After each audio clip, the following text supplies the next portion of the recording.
오늘 우리에게 주신 하나님의 말씀 보겠습니다. 오늘은 구약성경 열왕기상 8장 37절에서 40절에 있는 말씀입니다.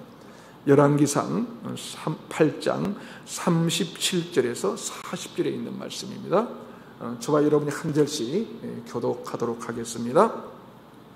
만일 이 땅에 기근이나 전염병이 있거나 곡식이 시들거나 깐부기가 나거나 맷부기나 황충이 나거나 적국이 와서 성읍을 에워싸거나 무슨 재앙이나 무슨 질병이 있든지 막론하고 한 사람이나 혹 주의 온 백성이 이스라엘이 다 각각 자기 마음에 재앙을 깨닫고 이 성전을 향하여 손을 펴고 무슨 기도나 무슨 간구를 하거든 주는 계신 곳 하늘에서 들으시고 사하시며 각 사람의 마음을 아시오니 그들의 모든 행위대로 행하사 갚으시옵소서.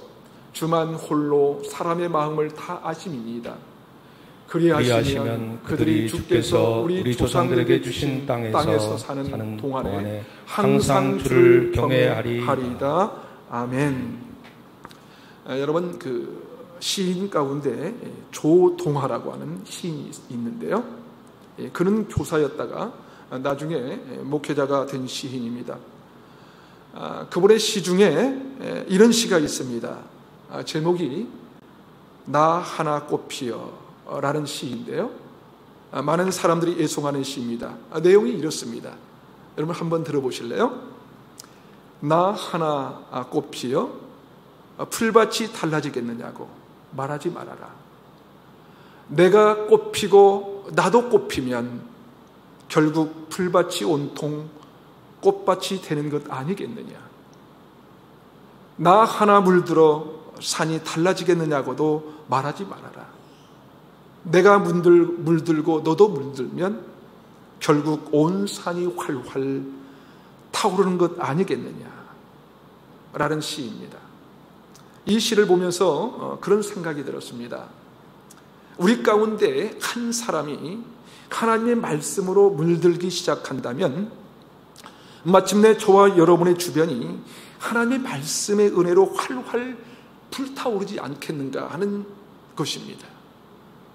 저나 여러분 한 사람이 예수 그리스도의 믿음으로 말미암은 이 기쁨이, 이 세상이 알지 못하는 이 기쁨이 우리 안에 일어나기 시작한다면 우리가 살아가는 이 황량한 삶의 환경이 아름다운 꽃밭이 되지 않을까요?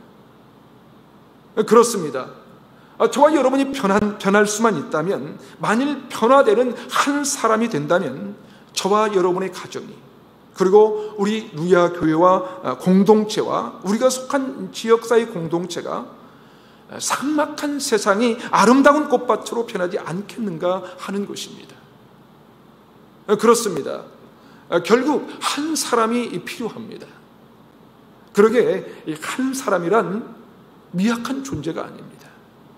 한 사람이라고 해서 무력한 것도 아닙니다. 누군가 한 사람이 꽃으로 피기 시작하면 온통 꽃밭이 될지도 모르고요. 혹시라도 하나님 말씀 때문에 내 가슴이 자꾸만 불타오른다면 어쩌면 여러분의 삶의 환경이, 아니 여러분의 주변이 전부 다 하나님의 그 은혜의 말씀으로 불타오를지도 모릅니다. 성경은 많은 부분이 한 사람의 변화 때문에 일어난 이야기를 기록하고 있습니다. 한 사람의 이 선한 영향력 때문에, 한 사람의 악한 영향력 때문에 그가 속한 이 공동체에 복이 임하기도 하고 저주가 임하기도 하는 것입니다. 열왕기서를 쭉 읽다 보면 북쪽 이스라엘 왕조 이야기가 나오는데요. 특별히 왕들의 이야기가 마감되는 이 마지막 부분, 특히 실패의 이야기에는 반드시 이 사람의 이야기가 기록되어 있습니다. 바로 느밧의 아들 여로보암입니다. 여로보암. 열왕기하 15장 9절에도 이렇게 기록합니다. 여호와 보시기에 악을 행하여 이스라엘로 범죄하게 한 느밧의 아들 여로보암의 죄에서 떠나지 아니한지라. 이것은 여로보암의 이야기가 아닙니다. 다른 이스라엘의 여러 왕들의 이야기인데요. 그 왕의 사적을 기록하면서 마지막을 늘 이렇게 적는 거예요. 느밧의 아들 여로보암의 죄에서 떠나지 아니하였던 사람이었다. 그러니까 한 사람 여로보암 때문에 북이스라엘은 여전히 죄악과 패배에서 벗어나지 못한 그런 공동체가 되어버리고 말았다고 성경은 기록하고 있습니다. 사도 바울도 예수 그리스도의 구원에 대한 이야기를 하면서 이 한 사람의 그 이야기를 들려주고 있는데요. 로마서 5장 12절은 이렇게 기록합니다. 그러므로 한 사람으로 말미암아 죄가 세상에 들어오고 죄로 말미암아 사망이 들어왔나니. 무슨 말입니까? 한 사람 아담으로 말미암아 죄가 세상에 들어왔고 죄가 들어옴으로 말미암아 사망이 점점 더 퍼져갔다는 거예요. 또 로마서 5장 17절은 계속해서 이렇게 말씀합니다. 한 사람의 범죄로 말미암아 사망이 그 한 사람을 통하여 왕노릇하였은즉. 그러게 어디에서든지 한 사람은 여러분 미약한 존재가 아니에요. 한 사람이 결코 아무것도 아닌 존재일 수도 없는 것입니다. 그 한 사람으로 인하여 구원과 이 생명이 주어질 수도 있고 그 한 사람으로 인하여 패배와 실패와 절망과 이 좌절과 아픔이 찾아올 수도 있다는 거예요. 주님께서 이런 말씀을 하신 적이 있습니다. 마태복음 18장 7절에 이렇게 기록합니다. 실족하게 하는 일들이 있음으로 말미암아 세상에 화가 있도다. 실족하게 하는 일들이 없을 수는 없으나 실족하게 하는 그 사람에게는 화가 있도다. 여기서 실족하게 하는 이라는 말의 뜻이 뭐냐면 사람을 걸려 넘어지게 한다. 사람을 걸려 넘어지게 한다는 그런 의미입니다. 그래서 다시 한번 읽어보면요, 실족하게 하는 그곳에 사람을 걸려 넘어지게 하는 그 문구를 넣어서 제가 한번 읽어드리겠습니다. 사람을 걸려 넘어지게 하는 일들이 있음으로 말미암아 세상에 화가 있도다. 사람을 걸려 넘어지게 하는 일이 없을 수는 없으나 사람을 걸려 넘어지게 하는 그 사람에게는 화가 있도다. 여러분, 우리가 살다 보면 누군가 때문에 걸려 넘어질 때가 있어요. 누군가 때문에 깊은 상처를 받게 되는 일이 참 많지 않습니까? 이 아픔의 순간들은 어쩌면 저와 여러분이 죽을 때까지 있을지도 몰라요. 그런데 성경은 그런 아픔과 고통과 실패를 안겨주는 그 사람에게는 뭐가 있다고? 화가 있다는 거예요. 화가 있다. 한 사람 때문에 누군가는 걸려 넘어지고 누군가는 지독한 이 아픔의 눈물을 흘리게 된다는 것이죠.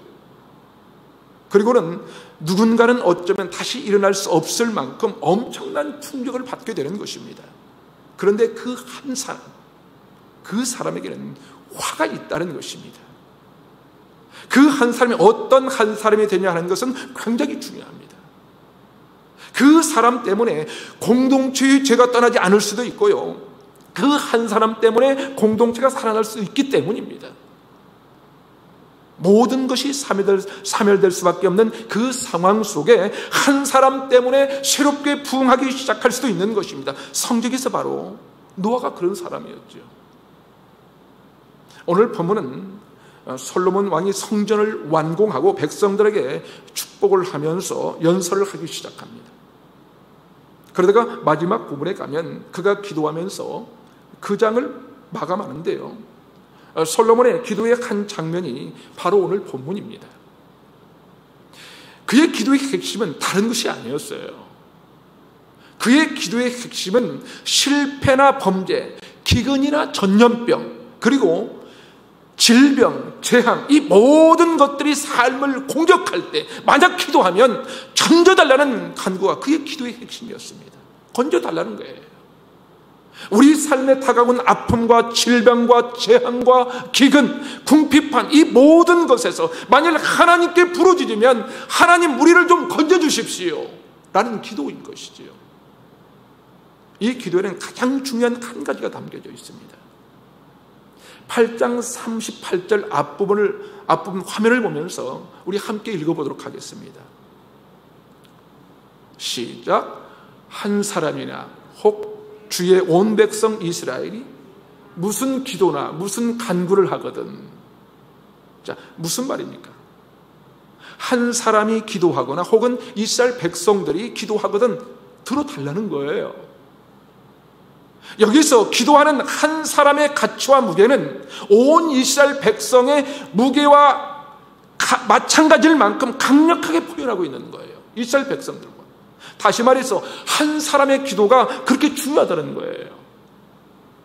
아니, 한 사람이라도 주님 앞에 기도하기 시작한다면 상황은 달라지는 거예요. 상황은. 나라를 위한 한 사람의 기도가 나라를 구할 수도 있는 것입니다.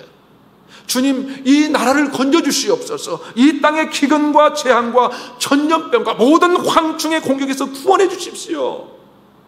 한 사람이라도 기도한다면 구원의 은혜가 임한다는 것입니다. 여러분, 소돔과 고모라는 그 성의 모든 백성들이 모두 의롭지 않았기 때문에 멸망한 것이 아니었습니다. 우리가 잘 알다시피 의인 10명이 없어서 멸망하지 않았습니까?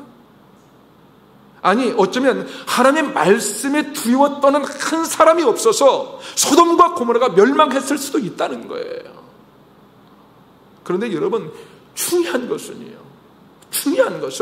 바로 그 한 사람을 하나님은 지금도 찾고 계신다는 것입니다. 누군가 기도할 수 있는 이 한 사람을 하나님은 찾으신다는 거예요. 교회가 무너지고 현재 신학생이 점차 사라지는 이 땅에 주님은 지금도 기도할 수 있는 한 사람을 찾으십니다. 부패하고 썩어질 대로 썩어진 이 사회에 노아와 같은 한 사람, 소돔과 고모라에서 찾으시던 바로 그 의인 10사람을 찾고 계시는 것입니다. 그 한 사람의 기도로 말미암아 이 땅에 재앙이 물러갈 것입니다. 우리 교회도 마찬가지입니다.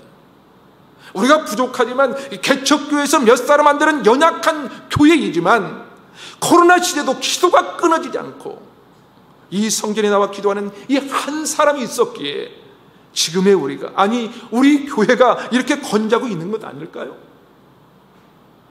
이 어려운 시절에도 여전히 홀방에서 하루에 3-4번씩 연약한 개척교회를 위해 눈물로 호소하며 기도하는 이 한 사람 때문에 우리의 교회는 반드시 견고하게 세워질 것입니다. 오늘 본문에 솔로몬의 기도가 그랬어요. 우리 가정도 마찬가지입니다. 가정에서 무릎 꿇고 눈물로 기도하는 한 사람이 있다면 어떤 아픔이 있다 할지라도 그 가정은 반드시 행복될 것입니다. 그래서 그 한 사람은 결코 미약한 존재가 아니에요. 그 한 사람은 결코 무력한 존재가 아닙니다. 오히려 한 사람의 기도가 온 이스라엘 백성의 기도와 맞먹는다고 오늘 성경은 말씀하고 있는 것입니다. 그것이 오늘 본문의 핵심입니다. 사랑하는 여러분, 그 한 사람이 바로 저와 여러분이 되시기를 주님의 이름으로 축원합니다. 꽃을 피워야 한다면 저와 여러분이 먼저 꽃을 피워하지 않겠습니까? 나 하나 꽃 핀다고 집안이 달라질 게 없다고 생각할지 모르지만 가정에서 기도하는 이 한 사람으로 인하여 가정이 회복이 되고 반드시 변화가 일어난다는 사실이에요. 나 하나 기도한다고, 나 한 사람을 헌신한다고 개척교회가 뭐 달라질 게 있겠어? 생각할지 모르겠지만 바로 그 한 사람의 기도가 한 사람의 헌신을 위하여 교회는 반드시 견고하게 세워져 갈 것입니다. 그렇다면 하나님이 찾으시는 그 한 사람이 되기 위하여 우리에게 필요한 것은 무엇일까? 오늘 성경은 우리에게 두 가지를 강조하고 있는데요, 열왕기상 8장 38절을 다시 한번 읽어보겠습니다. 시작. 한 사람이나 혹 주의 온 백성 이스라엘이 다 각각 자기의 마음에 재앙을 깨닫고, 여기서 가장 강조하는 단어가 뭘까요? 가장 강조하는 단어? 깨닫고. 깨닫고라는 단어입니다. 하나님이 찾으시는 한 사람이 되기 위해 가장 필요한 것은 첫 번째로 깨달음이 있어야 한다는 거예요. 깨달음이 있어야 된다. 깨달을 줄 아는 존재해야 한다는 것이죠. 삶의 어려운 순간들을 보면서 깨달아야 한다는 것입니다. 왜 이것이 찾아왔는지, 왜 이런 일이 계속 반복되는지 깨달아야 한다는 거예요. 깨닫는 사람이 되어야 하나님이 찾으시는 그 한 사람이 될 수 있다고 말씀합니다. 만일 깨닫지 못한다면 모든 것을 다 빼앗겨버리고 말 것입니다. 깨닫지 못하면 재앙은 멈추지 않습니다. 기근은 물러가지 않습니다. 깨닫게 될 때 그 모든 것들이 떠나게 되지만 깨닫지 못한다면 하나도 남김없이 우리는 고통을 당하게 될 거예요. 예수님께서 씨 뿌리는 비유를 해주셨는데요, 씨 뿌리는 비유를 말씀하시고 그 비유에 대하여 설명을 하기 시작합니다. 그 설명의 첫 번째 내용이 이렇습니다. 마태복음 13장 19절입니다. 아무나 천국 말씀을 듣고 깨닫지 못할 때는 악한 자가 와서 그 마음에 뿌려진 것을 빼앗나니 이는 곧 길가에 뿌려진 자예요. 여러분, 씨가 뿌려지지 않으면 아무것도 얻을 수가 없어요. 씨가 뿌려지지 않으면 싹이 날 리도 없고요, 꽃이 피어날 리가 없어요. 더욱이 열매를 얻는 것은 불가능합니다. 불가능해요. 그런데 성경에 뭐라고 말씀합니까? 만일 천국 복음을 듣고 깨닫지 못한다면 악한 자가 와서 그 마음에 뿌려진 씨앗을 다 빼앗아 가버린다는 거예요. 그러니까 아무것도 맺을 수 없는 인생이 된다는 것입니다. 사랑하는 여러분, 깨닫지 못하면 빼앗깁니다. 깨닫지 못하면 아무것도 얻을 수가 없습니다. 그런데 마태복음 13장 23절에 주님은 계속해서 이렇게 말씀합니다. 좋은 땅에 뿌려졌다는 것은 말씀을 듣고 깨닫는 자니 결실하여 어떤 것은 100배, 어떤 것은 60배, 어떤 것은 30배가 되느니라 하시더라. 무슨 말이에요? 여러분, 하나님의 말씀을 깨달으면요, 내 삶에 뭐가 생기냐면 열매가 생기기 시작한다는 거예요. 결실하기 시작한다는 거예요. 그래서 어쩌면 이 100배의 결실을 얻을 수도 있고요, 어쩌면 60배, 30배의 결실을 얻을 수 있다는 것입니다. 그렇습니다. 여러분, 깨닫기만 하면 풍성한 열매를 맺습니다. 깨닫기만 하면 삶의 열매가 자꾸 늘어나기 시작한다는 거예요. 깨닫기만 하면 하나님의 기적은 나의 것이 된다는 것입니다. 복음서를 읽어보면 예수님께서 많은 사람을 고치신 이야기들이 있습니다. 그 중에 백부장이 자신의 하인을 고쳐달라고 한 이야기를 기억하십니까? 백부장이 얘기합니다. 주님, 제 하인이 병들었습니다. 좀 고쳐주십시오. 그러나 오실 필요는 없습니다. 왜냐하면 주님 오시는 거 저는 감당할 수 없습니다. 말씀만 해주십시오. 그 제한에 그러면 제 하인이 나을 것입니다. 그랬어요. 여러분, 이 백부장은 뭘 깨닫고 있었습니까? 뭘 깨달았어요? 주님의 말씀만 하셔도 고쳐지는 것을 깨달았다는 거예요. 그렇죠? 주님은 말씀만 해도 고칠 수 있는 능력이 있다는 것을 깨달았다는 거예요. 그것을 깨달은 백부장을 주님은 엄청 칭찬하셔서 이렇게 말씀합니다. 마태복음 8장 13절입니다. 예수께서 백부장에게 이르시되 가라, 내 믿은 대로 될지어다 하시니 그 즉시 하인이 나으니라. 백부장은 예수 그리스도의 능력이 어떠한 것인지를 깨달았다는 거예요. 깨달았어요. 오늘 보면 열왕기상 8장 38절에 나오는 깨닫고, 이 깨닫고라는 단어는 히브리어 야다, 이 야다라는 단어인데 이 단어는 알다라는 뜻입니다. 알다. 사랑하는 여러분, 좋은 신앙인은요 깨달음이 필요합니다. 깨달음. 천국 말씀을 아무리 들어도 깨닫지 못하면 아무것도 아니거든요. 그러게 여러분, 깨달아 아는 것이 가장 먼저 필요한 거예요. 깨닫기 시작하면 결실하여 혹 100배 혹은 60배 혹은 30배의 열매를 거둘 수 있게 되는 것입니다. 한 걸음 더 나가서 하나님이 찾으시는 이 한 사람이 되기 위하여 우리에게 필요한 것은 무엇일까요? 두 번째로 성전을 향하는 마음이 있어야 됩니다. 그렇습니다. 하나님이 찾으시는 한 사람이 되기 위하여 우리에게 필요한 것은 성전을 향하는 마음이 있어야 된다는 거예요. 자, 과연 그런지 우리 다시 한번 38절을 함께 읽어보겠습니다. 시작. 한 사람이나 혹 주의 온 백성이 이스라엘이 다 각각 자기의 마음에 재앙을 깨닫고 이 성전을 향하여 손을 펴고 무슨 기도나 무슨 간구를 하거든 여기에 향하여 이 향하여 라는 단어는 사전에 보니까 무엇을 향한 정신적 움직임이라고 쓰여 있습니다. 무엇을 향한 정신적인 움직임. 다시 말해서 성전을 향하여 라는 말의 뜻은 성전을 향하여 내 마음이 움직이기 시작했다는 거예요. 그렇습니다. 우리가 사업을 해도 그저 돈을 좀 더 벌어야지라고 생각하는 것이 아니라 하나님을 생각하는 것입니다. 자식을 위하여 기도해도요, 마음이 하나님을 향하는 거예요. 그리고 향하여 라는 단어의 또 다른 뜻이 있는데요, 그것은 눈에 보이지 않는 몸짓, 눈에 보이지 않는 이 몸짓을 의미합니다. 성전을 향하는 이 마음이 눈에 보이지는 않아요.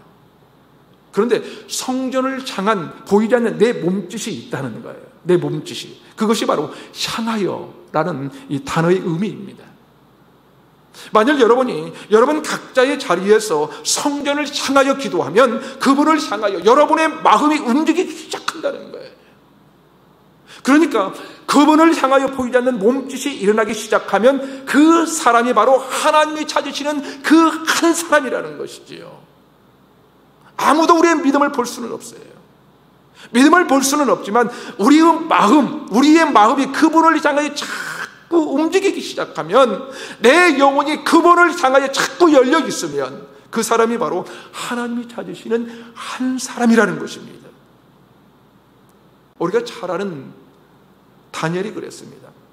그는 바벨론 포로에 잡혀있는 사람이었어요. 비록 왕궁에서 섬기는 사람이었지만 그는 예루살렘 성전에 갈 수조차 없었습니다. 성전에서 제사를 드린다는 것, 다시 말해서 성전에서 예배를 드린다는 것은 상상할 수조차 없는 일이었어요. 그런데 예루살렘을 향하여 난 창문을 열고 그곳에서 기도했습니다. 오늘 말씀처럼 성전을 향하여 그의 마음이 막 움직인 거예요. 움직인 것이죠. 여러분, 우리가 왜 성전에 와야 하는지 아십니까? 왜 와야 하지요? 하나님께서 성전에 나와 예배하는 것을 원하시기 때문입니다. 하나님께서 성전에 나와 기도하는 것을 원하시기 때문에 그래요. 그러나 만일 성전에 올 수 없다면 성전을 향한 마음이 필요합니다. 성전을 향하여 내 마음이 움직여야 합니다. 그렇다면 성전이라는 어떤 곳이기에 우리의 마음이 성전을 향해 한다고 하는 것일까요? 솔로몬은 열왕기상 8장 29절에서 성전에 대하여 이렇게 설명을 합니다. 주께서 전에 말씀하시기를 내 이름이 거기 있으리라 하신 곳 이 성전을 향하여, 그랬어요. 내 이름이 거기 있으리라 하신 곳 이 성전을 향하여. 성전이란 내 이름이 거기 있으리라, 내 이름이 거기 있으리라고 말씀하신 것입니다. 다시 말해서 성전은 하나님의 이름이 있는 거예요. 하나님의 이름이. 그렇다면 하나님의 이름이 있다는 것이 왜 중요할까요? 왜 그렇습니까? 하나님의 이름이 도대체 뭔데 성전에 하나님의 이름이 있다고 하는 것일까요? 왜 그렇습니까? 출애굽기 20장 24절은 이렇게 말씀합니다. 내가 내 이름을 기념하게 하는 모든 곳에서 내게 임하여 복을 주리라. 여러분, 성전이 어떤 곳이냐면요, 하나님의 이름이 있는 곳일 뿐만 아니라 하나님의 이름을 기념하는 곳이에요. 하나님의 이름을 기념하는 곳. 여기서 이 기념이라는 단어는 기억한다는 것입니다. 기억한다. 하나님의 이름을 기억하는 것입니다. 여러분의 일터에서, 직장에서 하나님의 이름을 기억하는 것입니다. 가정에서 하나님의 이름을 기억하는 거예요. 자녀의 아픔을 보면서 하나님의 이름을 기억하는 거예요. 이 땅에 찾아온 바이러스의 재앙을 보면서도 하나님을 기억하는 것이죠. 그러면 그곳이 바로 성전이 되는 것입니다. 바로 그곳에서, 그렇게 하나님의 이름을 기억하는 그곳에 하나님께서 찾아오셔서 복을 주신다는 것입니다. 다시 말해서 하나님의 이름이 있는 이 성전의 특징이 뭐냐면, 그분을 기억하는 순간 그 자리가 어떤 곳이든 그분의 이름을 기억하는 모든 곳에서 하나님이 임재하시고 복을 주신다는 거예요. 복을 주신다. 여러분, 이 성전은요, 축복의 공간입니다. 믿으십니까? 아멘. 왜냐하면 저와 여러분이 이미 하나님을 향하여 마음이 어땠다? 움직이기 시작했거든요. 움직이기 시작했거든요. 그러면 하나님이 이 자리에 임하시는 거예요. 그리고는 저와 여러분에게 복을 주시는 것입니다. 그게 바로 성전인 거예요. 그게 바로. 그러게 우리가 주님의 이름이 있는 이곳 성전에서 어떤 기도나 간구를 하게 될 때 응답을 받게 되는 것입니다. 사랑하는 여러분, 신앙생활이 뭔지 아십니까? 저와 여러분, 이 한 사람으로 인하여 우리가 속한 삶의 현장이 변화되는 것을 경험하는 거예요. 변화되는 것을 경험하는 것. 저나 여러분, 한 사람의 기도로 말미암아 이 거룩한 이 누야국의 공동체에 하늘 아버지의 복이 쏟아지기 시작하는 것을 보는 것이 신앙생활입니다. 그러게 하나님은 지금도 그 한 사람을 찾으시는 것입니다. 왜일까요? 한 사람만 기도해도 하나님은 온 나라를, 온 백성을 고치시거든요. 한 사람만 기도해도 온 가정을 하나님이 살리시거든요. 그러게 저와 여러분이 기도하는 그 한 사람이 되면, 저와 여러분이 있는 곳에서 성전을 향하여 마음을 움직이게 되면, 그리고 그분의 이름을 기억하게 되면 하나님은 복을 주시겠다고 말씀하셨습니다. 그러게 여러분, 하나님이 찾으시는 한 사람이 어떤 사람인가? 하나님의 말씀에 두려워 떠는 자, 우리 아까 찬양했죠. 하나님의 말씀에 두려워 떠는 자, 하나님의 말씀에 생명을 거는 자, 운명을 거는 자, 그 말씀에 내 인생의 운명을 맡길 줄 아는 사람, 어떤 일을 만나도 하나님을 놓치지 않으려고 힘쓰는 그 한 사람, 다른 어떤 것에 마음을 뺏기지 않는 사람이에요. 하나님 그분을 향하여 마음이 자꾸만 움직여지는 사람, 바로 그 하나님이 찾으신다는 거예요. 그 사람을. 바로 그 한 사람을 통하여 교회는 살아날 것입니다. 바로 그 한 사람을 위해 가정은 회복될 것입니다, 여러분. 바로 그 한 사람을 통하여 내 자녀는 새롭게 변화될 것입니다. 그 한 사람을 통하 이 사회는 새롭게 일어날 것입니다. 그렇게 하나님을 향하여 마음이 움직이시고 하나님의 이름이 있는 성전을 향하여 나오는 그 한 사람이 바로 저와 여러분이 되시기를 주님의 이름으로 축원합니다. 축원합니다. 아멘.